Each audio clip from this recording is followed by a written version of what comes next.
जय श्री कृष्ण। विश्वास का सबसे अच्छा उदाहरण है कि महाभारत युद्ध के दौरान धनुर्धर अर्जुन ने अक्षौणी सेना को छोड़कर भगवान श्री कृष्ण को चुना था।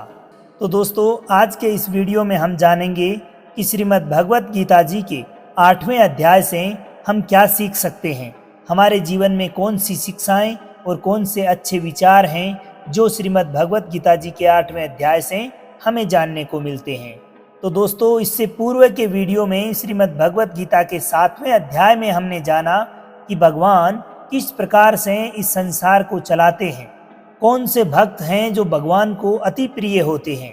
इंसान भगवान को क्यों नहीं जान पाता है और भगवान को कैसे प्राप्त किया जा सकता है।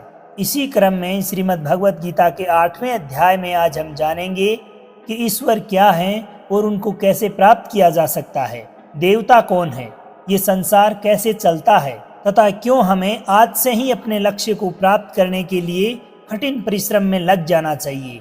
तो चलिए जानते हैं श्रीमद् भगवत गीता के 8वें अध्याय से मिलने वाली सीख और शिक्षाओं के बारे में।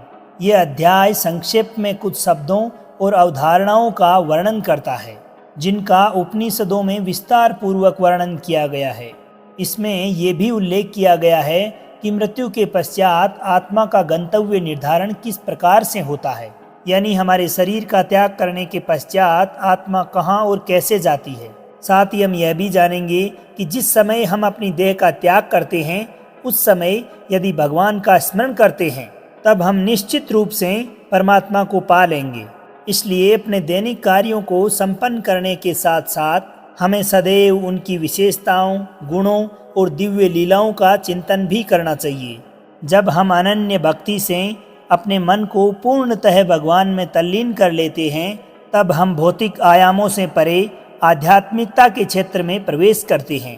तत्पश्चात इस अध्याय में हम भौतिक क्षेत्र में स्थित कुछ लोकों की चर्चा करेंगे। इसमें बताया गया है कि सृष्टि के चक्र में ये लोक और इस पर निवास करने वाले असंख्य प्राणी कैसे इसमें प्रकट होते हैं और प्रलय के समय पुनः इसी में विलीन हो जाते हैं। किंतु इस व्यक्त और अव्यक्त सृष्टि के परे भगवान का दिव्य लोक है। वे जो प्रकाश के मार्ग का अनुसरण करते हैं वे अंततः दिव्य लोक में पहुंचते हैं और इसके पश्चात वे कभी भी इस नश्वर संसार में लौट कर नहीं आते। जबकि अंधकार के मार्ग का अनुसरण करने वाले व्यक्ति जन्म, रोग, बुढ़ापे और मृत्यु के अनंत चक्रों में देहांतरण करते रहते हैं। इस अध्याय के प्रारंभ में धनुर्धर अर्जुन भगवान श्री कृष्ण से कुछ प्रश्न पूछते हैं। अर्जुन कहते हैं कि हे कृष्ण, ब्रह्म क्या है, अध्यात्म क्या है और कर्म क्या है। ये देवता कौन है, अधिदेव किसे कहा जाता है, इस संसार के निर्णय कौन करता है। हे मधुसूदन, दृढ़ मन से आपकी भक्ति में लीन रहने वाले मृत्यु के समय आपको कैसे जान पाते हैं। अर्जुन के इन सभी प्रश्नों के उत्तर भगवान श्री कृष्ण इसी अध्याय में देते हैं और साथ ही अपने सखा अर्जुन को ये ब्रह्मांड किस तरह से काम करता है इसके बारे में भी बताते हैं। भगवान अर्जुन को बताते हैं कि क्या होता है पुनर्जन्म और किस प्रकार से इस पुनर्जन्म के चक्र से मुक्ति मिल सकती है। श्री कृष्ण कहते हैं कि ब्रह्म परम अक्षर है। ब्रह्म यानी कि जो अक्षय होता है, जिसका कभी विनाश नहीं होता, अर्थात परम अविनाशी सत्ता को ब्रह्म कहा जाता है। जब आप स्वयं में स्थिर भाव को लेकर आते हैं तो अध्यात्म जो है वो आपके अंदर आता है और उस समय आत्मा का आधिपत्य हो जाता है, अर्थात आप आत्मा के वश में आते हैं।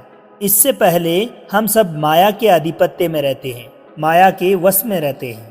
इस प्रकार जब हमारे स्वभाव में स्थिर भाव मिल जाता है तो हम आत्मा के वश में चले जाते हैं और यही अध्यात्म की पराकाष्ठा है, यही आखिरी स्थिति है। इसलिए किसी भी मनुष्य की आत्मा को ही अध्यात्म कहा जाता है। कर्म भूतकाल का एक ऐसा त्याग है जिससे वर्तमान में परिणाम उत्पन्न होते हैं। हमेशा उत्पन्न और अंत होने वाले का ही नाम संसार है और जिनको शास्त्रों में परम पुरुष बताया गया है वही देवता है। भगवान का जो विश्व रूप, जो इस संपूर्ण सृष्टि में देवताओं पर भी शासन करता है, उसे अधिदेव कहते हैं। सभी प्राणियों के हृदय में स्थित मैं परमात्मा अधियज्ञ या सभी यज्ञों का स्वामी कहलाता हूँ। इस संसार का निर्णय करने वाला मैं ही हूँ। वे प्राणी जो शरीर का त्याग करते समय मेरा स्मरण करते हैं वो मेरे ही पास आएंगे। इस संबंध में निश्चित तौर पर कोई संदेह नहीं है। इसलिए हे कुंती पुत्र, मृत्यु के समय शरीर का त्याग करते समय जो मनुष्य जिनका स्मरण करता है वह उसी गति को प्राप्त कर जाता है, क्योंकि वह सदैव ऐसे ही चिंतन में लीन रहता है। इसलिए हमेशा मेरा स्मरण करो और युद्ध लड़ने के अपने कर्तव्य का भी पालन करो। अपना मन और बुद्धि मुझे समर्पित कर दो, तभी तुम निश्चित रूप से मुझे पा लोगे, इसमें कोई संदेह नहीं है।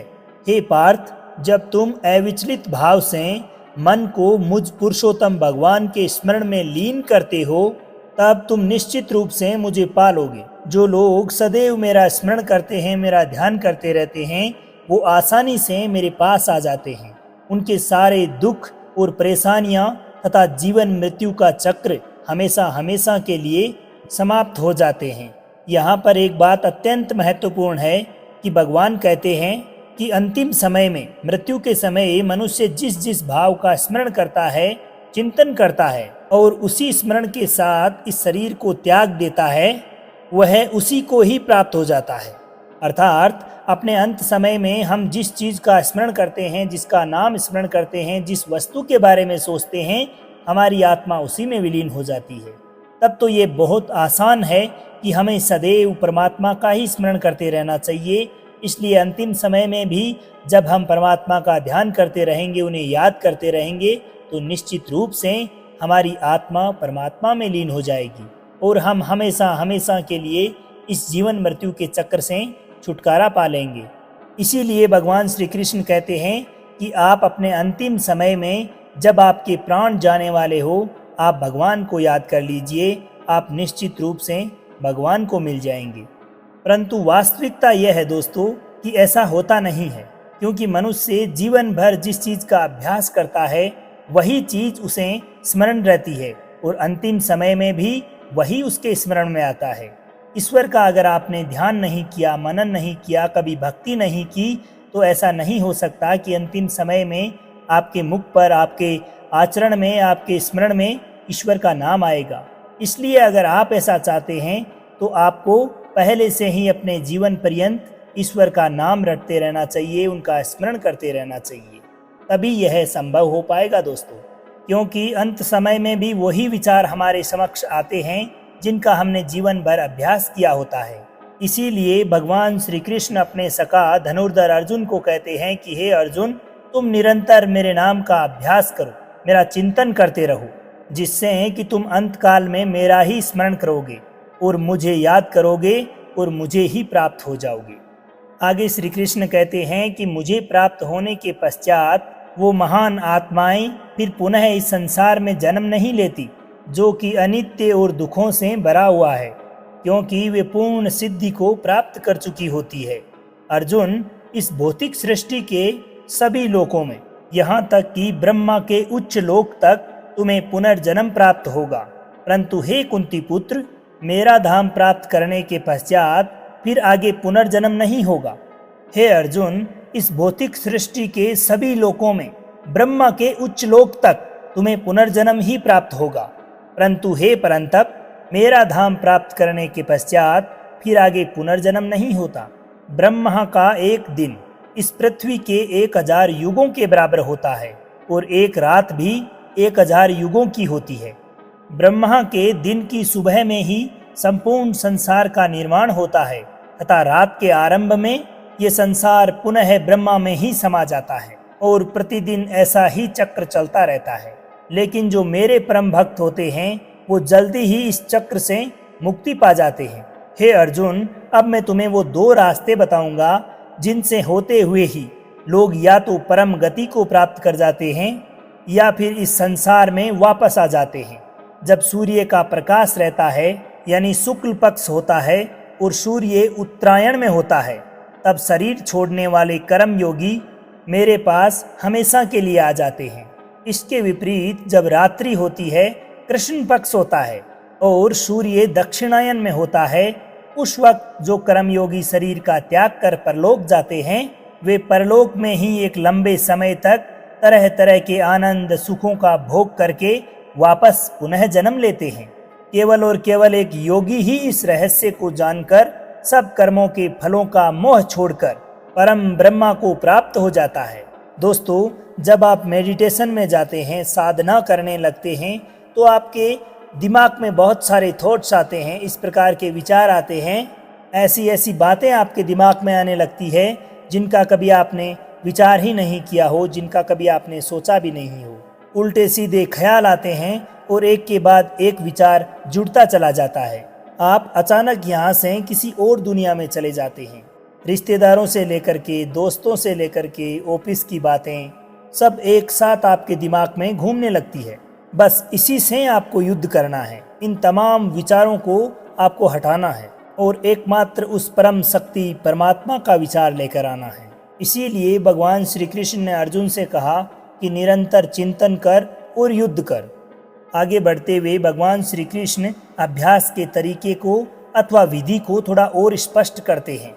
श्री कृष्ण कहते हैं कि सारी इंद्रियों के दरवाजों को रोक कर, यानी कि जो इच्छाएं हैं, जो कामनाएं हैं, वासनाएं हैं, उनसे अलग होकर के अपने ध्यान को हृदय में स्थिर करके अपनी आत्मा को शुद्ध करने का प्रयास करना चाहिए।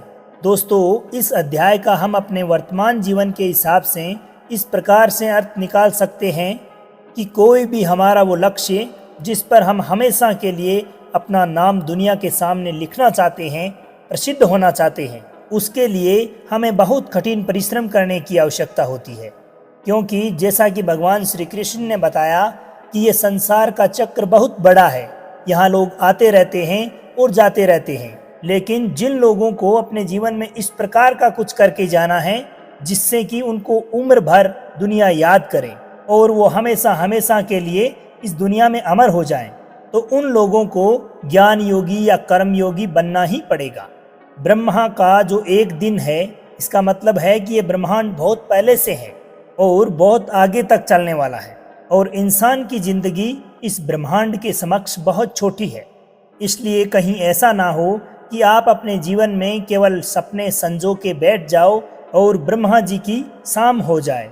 इसलिए सार रूप में यही बताया गया है कि आपने जो भी निश्चय किया है, जो भी टारगेट निर्धारित किया है, उसके लिए निरंतर अभ्यास में लगे रहिए, ऐसा सोचकर कि समय बहुत कम है, और साथ ही साथ उस परमात्मा का चिंतन भी सदैव करते रहिए ताकि आपको अंत समय में उसी का स्मरण हो और इस जन्म मरण के चक्र से हमेशा हमेशा के लिए मुक्ति मिल जाए।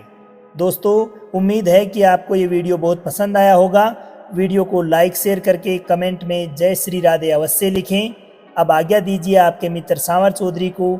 मिलते हैं श्रीमद् भगवत गीता जी के 9वें अध्याय के साथ। तब तक के लिए खुश रहिए, मुस्कुराते रहिए, अपने जीवन में आगे बढ़ते रहिए और प्रेम से बोलिए श्री राधे राधे।